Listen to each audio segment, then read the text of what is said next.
Na mko unasikiliza Amka na Baraka One TV, ikiwa ni tarehe 17 za mwezi wa 11 2025, majira ni saa 12 asubuhi saa za Afrika ya Kati, ikiwa saa 1 majira ya Afrika Mashariki, na mimi ni Rajabu Akili Kabonga. Ili kuanza kupata habari zetu za moto kila siku, tafadhali like pia subscribe Baraka One TV. Tuko pia Facebook pamoja na TikTok, like na follow page zetu, na hivyo utakuwa kwanza kupata habari zetu za moto kila wakati. Na kwanza ni muktasari wenyewe wa habari za moto. Fizi, mashambulizi makali yafanyika na ndege zisizokuwa na rubani za FARDC maeneo ya Mikenge huko jijini Uvira. Mchaguliwa wa jimboni Kivu ya Kusini Tanganyika Bobasha David akimwaga cheche mbele ya raia jijini Uvira. Kivu ya Kaskazini, mapigano mapya yazuka Nyamaboko ya kwanza na Bukumbirwa huko maeneo ya Masisi baada ya mapigano makali kati ya M23 na Wazawaza. Kinshasa, rais wa nchi Bwana Felix Antoine Tshisekedi Chilombo waagiza mawaziri watatu kuelekea kufunguliwa kwa uwanja wa ndege kwa ajili ya misaada ya kihutu jijini Goma. Na msikose pia kutembelea Mwangaza TV ambako utakutana na matukio mengine ambayo yako yanazidi kurindima nchini Jamhuri ya Kidemokrasia ya Kongo. Na moja kwa moja tuanze na taarifa hizi kutoka huko jimboni Kivu ya Kusini, ndani ya tarafa ya Fizi maeneo ya Mikenge, ambako ndege zisizokuwa na rubani za majeshi ya Jamhuri ya Kidemokrasia ya Kongo kuanzia usiku wa tarehe 14 kufikia 15 16 zimeweza kushambulia maeneo ya vijiji vya Mikenge ndani ya milima ya nyanja za juu tarafani Fizi jimboni Kivu ya Kusini, vinasema vyanzo kutoka katika hayo maeneo. Kupitia ukurasa wake wa X, Bwana Moise Nyarugabo ambaye mara kwa mara anakuwa akizungumzia watu kutoka hayo maeneo, ameweza kujulisha kwamba ndege zisizokuwa na rubani za Jamhuri ya Kidemokrasia ya Kongo zimeshambulia kambi za wakimbizi huko milima ya nyanja ya juu pamoja na raia wasiokuwa wanatia kitu ambacho ni uongo na kisichokuwa na ukweli ndani yake, vinasema vyanzo vya kijeshi kutoka sekta ya operesheni ya pili jimboni Kivu ya Kusini.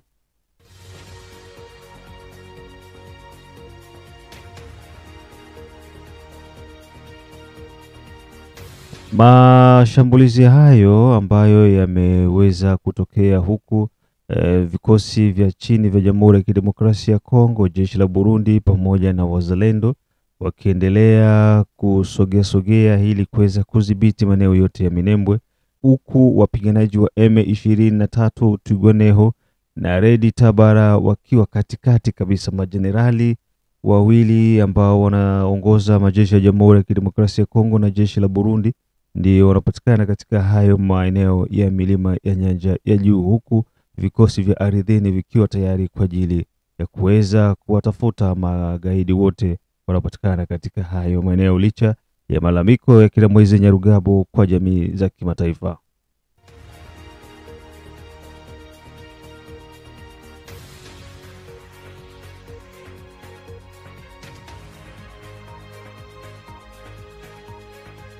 Bwana Bertrand Bisimwa, mratibu msaidizi wa Alliance Fleuve Congo M23, na vile kupitia ukurasa wake wa X ameweza kuishtumu majeshi ya Jamhuri ya Kidemokrasia ya Kongo kwa kuendeleza mashambulizi iliwali pande zote mbili zipodoa kwa ajili ya makubaliano amani. Hayo yakiendelea huko maeneo ya milima ya nyanja ya juu tarehe 14 tarehe 15. Hiyo tarehe 15 ndiko kumesainiwa mikataba ya awali ya amani kati ya Jamhuri ya Kidemokrasia ya Kongo na magaidi wa M23.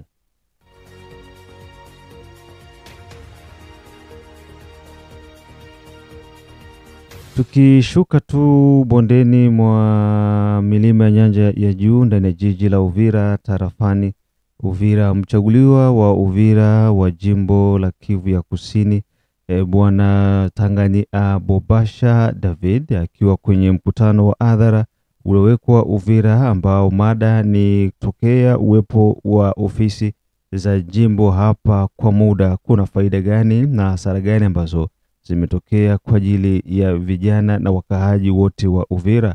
Bwana Bobasha aliweza kufafanua mambo mengi, huku akiwakaza na kuwaweka chini wabunge waliojaribu kutetea serikali ya jimbo kwa maneno yasiyokuwa na msingi wowote. Bwana Bobasha amezungumza bayana, hakuna kitu hata kimoja, hakuna maendeleo yoyote na hakuna kitu ambacho kinaweza kushawishi vijana wa Uvira kwamba uwepo wa ofisi za bunge hapa zimezaa matunda yoyote. Mengine zaidi, huyu hapa bwana mbunge wa jimbo Bobasha Tanganyika David. Muache tutembee, tutafute kwa pamoja, tutafanya kwa pamoja kwa wakati. Tutafunga mtu hapa? Hapana.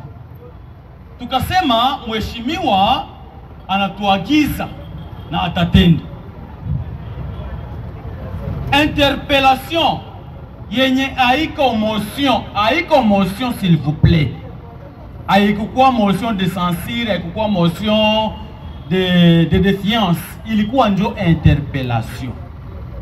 Tunasema bwana mkubwa basi, paske hapa hawezi jieleza aseme atabambia bilikwenda bikarudi, hapana. Basi aende pale kwenye sie njo tulimchagulaka. Sie barafiki yake tukamchagula.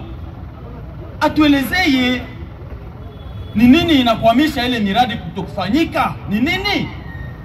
Sie ba depute hapa tumusaidie ma strategie. Sie tumusaidie ma strategie za kumobilize ma recette kusudi afanye ile miradi. Lakini ilionekana honorable anakuwa manipule. Honorable kila mtu akasema vile alipenda kusema. Mimi nawaza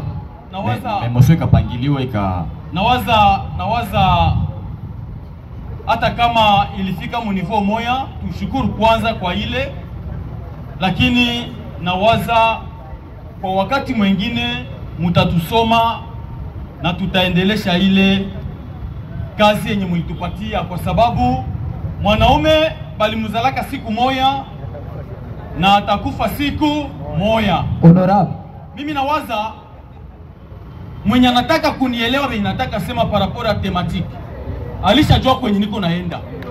Haiko vile alituagiza mapave, siku wapi? Kila mtu wa macho mbili anaona. Alituambia curage papa, mie kwa dakika moja honorable. Asante.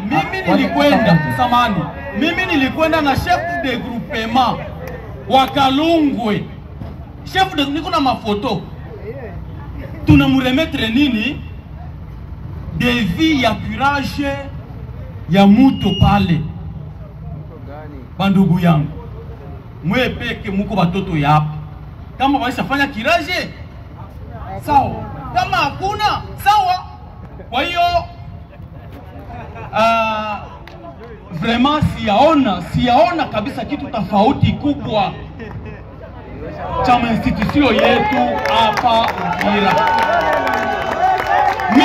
Mie mwenyewe siyaona. Assemblée provinciale iko na nafasi za kuweka wafanyakazi. Kama ni za kidogo zinaweza fika hata 150 wala 200. Lakini hakuyakuwa rekrita hata mtu mmoja. Gouvernement au gouvernorat ni mamia za watu zinatumikaga pale. Mwe peke mkifika pale mtaona ukweli. Bali shangazi mangapi hapa? Hata mwatia hakuna. Merci honorable. Nawaza tunatembea na muda, atarudia tena. Utarudia honorable. Labda honorable. Atarudia ni emission débat, atarudia tena. Maswala iko hapa tajibia, maswala. Nafikiri wapi ndio pataegamia pabaya zaidi.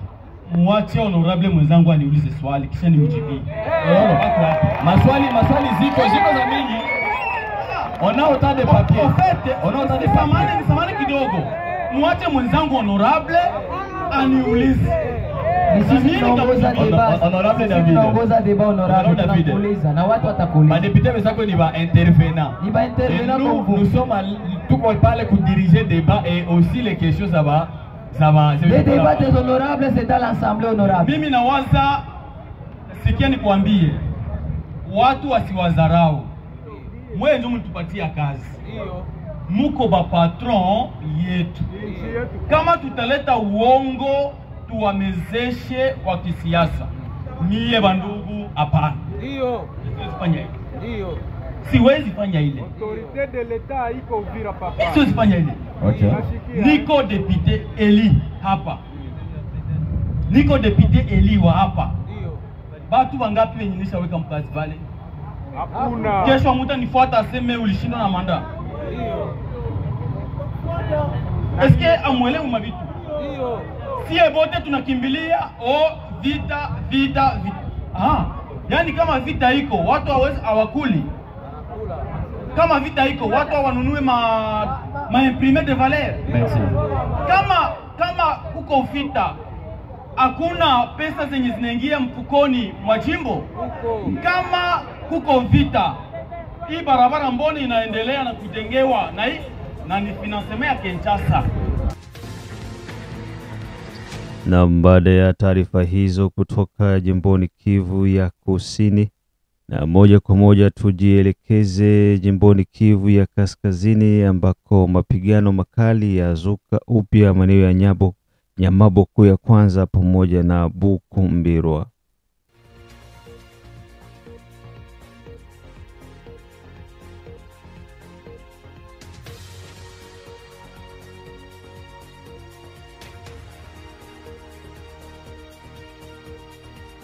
Hali ya usalama imeonekana kuwa mbaya na isiyokuwa ya kuridhisha ndani ya tarafa ya Masisi na Walikale huko jimboni Kivu ya Kusini ambako mapigano makali yamezuka upya kati ya magaidi wa M23 na majeshi ya Jamhuri ya Kidemokrasia ya Kongo yakishindikizwa na wazalendo wa CMC.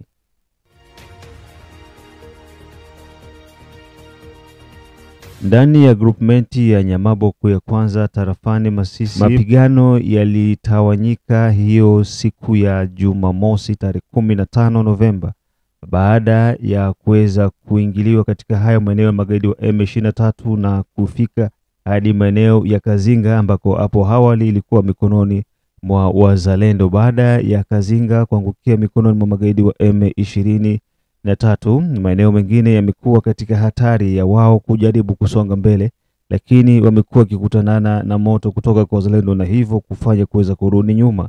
Wanaoteseka ni wananchi na mali zao ambazo taarifa zinasema mali nyingi za wananchi zimekuwa zikiporwa, zikihibwa na mpaka pia vituo vya afya vyenyewe vile vile vimekuwa vikipata madhara makubwa kutoka kwa magaidi wa M23 baada ya kuweza kudhibiti maeneo ya Kazinga kuanzia hiyo siku ya tarehe 14 kuamkia tarehe 15, na wakati huo makubaliano huko Doha yakiwa yanashika hatamu yake.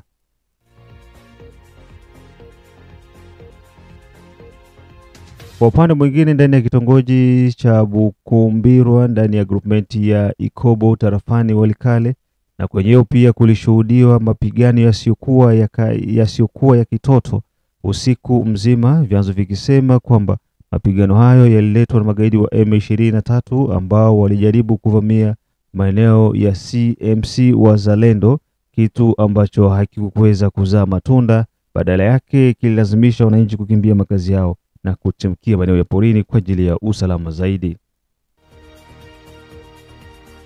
Vyanzo hivyo vinaendelea kusisitiza na kusema ya kwamba hali hiyo ilisababisha watu kupoteza mali nyingi, watoto wakipotea na wazazi wao, wanawake wakipata majeraha na wengine wakipoteza maisha, huku pia hali ya kiuchumi ikizidi kudorora, hali ya kiafya vile vile ikiwa ni mbaya zaidi, maana hospitali na vituo vya afya vimeibwa dawa na hivyo kufanya wananchi kuishi katika mazingira ya kutatanisha zaidi. Hii ambayo uko unasikiliza ni Baraka One TV kutoka DRC. Na baada ya taarifa hizo kutoka huko Nyamaboko ya kwanza pamoja na Bukumbirwa tarafani Walikale na pia Masisi jimboni Kivu ya Kaskazini. Turudi jijini Kinshasa ambako serikali ya Jamhuri ya Kidemokrasia ya Kongo ya Felix Antoine Tshisekedi Tshilombo ya waamuru mawaziri watatu kuelekea kufunguliwa kwa uwanja wa ndege jijini Goma kwa ajili ya kupitisha misaada ya kiutu.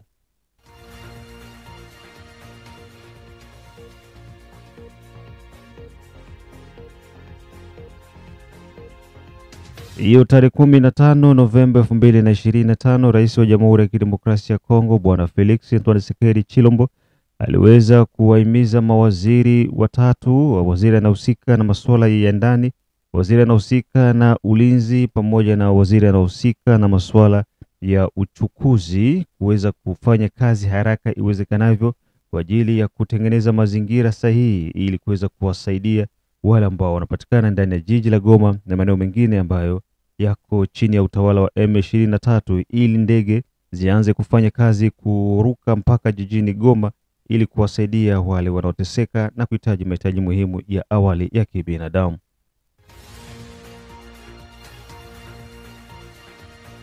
Kutokana na msemaji wa serikali Bwana Patrick Muyaya, Rais wa Jamhuri ya Kidemokrasia ya Kongo amesisitizia dhidi ya ushirikiano wa mawaziri hao na members wengine wa serikali ili kuhakikisha kwamba uwanja wa ndege wa Goma unakuwa wazi kwa ajili ya kwanza kupokea misaada ya kiutu inayohitajika ndani ya jiji la Goma. Wananchi wa Goma wanahitaji misaada ya kiutu kwa hali na vumba.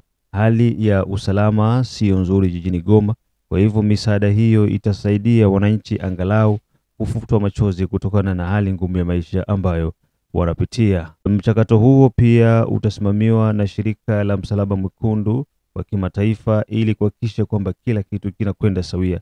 Amezungumza hayo msemaji wa serikali ya Jamhuri ya Kidemokrasia ya Kongo na waziri wa mawasiliano Bwana Patrick Muyaya. Mengi na zaidi, huyu hapa Patrick Muyaya.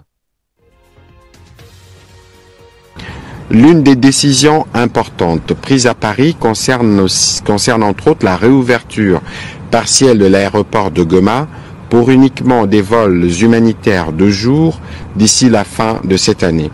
Cette mesure est cruciale pour briser l'isolement des populations, permettre l'accès des humanitaires et accélérer l'acheminement des secours. À cet égard, le président de la République a enjoint les membres du gouvernement concernés, sous la coordination de la Première ministre, à se mobiliser sans délai, notamment le ministre d'État, ministre du Plan et de la coordination de l'aide au développement, qui doit veiller à la gestion rigoureuse des financements mobilisés et à leur orientation rapide vers les besoins prioritaires. La ministre d'État, ministre des Affaires étrangères, ainsi que le ministre de l'Intégration régionale ont été chargés de poursuivre les échanges avec les États partenaires et les organisations internationales afin de finaliser les modalités pratiques des engagements pris à Paris et d'assurer les suivis diplomatiques requis. La ministre d'État, ministre des Affaires sociales, est appelée à préparer en collaboration avec les partenaires un plan d'intervention d'urgence destiné à renforcer l'assistance aux populations déplacées. Concernant spécifiquement la réouverture humanitaire de l'aéroport de Goma, le président de la République a formellement instruit les vice-premiers ministres de l'Intérieur et du Transport ainsi que celui de la Défense de travailler de manière conjointe afin de créer les conditions sécuritaires et logistiques nécessaires. Cette coordination devra intégrer les recommandations du CICR, notamment en matière de protection des aéronefs, des circulations des humanitaires et des garanties de sécurité. Un rapport d'étape est attendu régulièrement par l'entreprise de la Première ministre. Na huo ndio mwisho wa matangazo yetu kutoka Baraka One TV. Mengine tukutanane majira ya saa 6, saa 9 pamoja na saa 12. Bye bye.